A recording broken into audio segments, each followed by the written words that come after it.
আর মাত্র কয়েক ঘন্টা বাকি। লাতিন আমেরিকা অঞ্চলের ফিফা বিশ্বকাপ বাছাইয়ে মুখোমুখি হতে যাচ্ছে চিরপ্রতিদ্বন্দ্বী দুই দল আর্জেন্টিনা ও ব্রাজিল। সুপার ক্লাসিকো ম্যাচ নিয়ে ফুটবল প্রেমীদের আগ্রহ তুঙ্গে।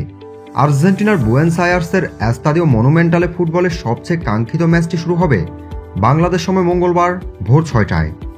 হাই ভোল্টেজ এই ম্যাচে দুই দলই তাদের তারকা খেলোয়াড়কে পাচ্ছে না।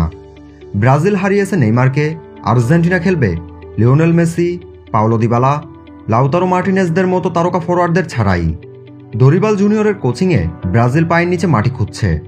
পয়েন্ট তালিকার দিকে তাকালেই বিষয়টি স্পষ্ট হয়ে ওঠে। বাছাইয়ে 13 রাউন্ড শেষে 28 পয়েন্ট নিয়ে টেবিলের শীর্ষে আছে আর্জেন্টিনা। দ্বিতীয় স্থানে থাকা ইকুয়েডরের চেয়ে 6 পয়েন্ট এগিয়ে। 21 পয়েন্ট নিয়ে 3 আছে ব্রাজিল। সবশেষ ম্যাচে কলম্বিয়ার বিপক্ষে নাটকীয় জয় না পেলে নেমে যেতে হতো 6 নম্বরে। আর্জেন্টিনা ব্রাজিলে শক্তির কোনো ফারাক নেই। লড়াই হবে 11 জনের বিপক্ষে 11 জনের। এখন পর্যন্ত ব্রাজিলের সাথে আর্জেন্টিনা দেখা হয় 114টি ম্যাচে, যেখানে আর্জেন্টিনা জয় পায় 42টি ম্যাচে, বিপরীতে ব্রাজিল জয় পায় 46টিতে এবং ম্যাচ ড্র হয় 26টিতে।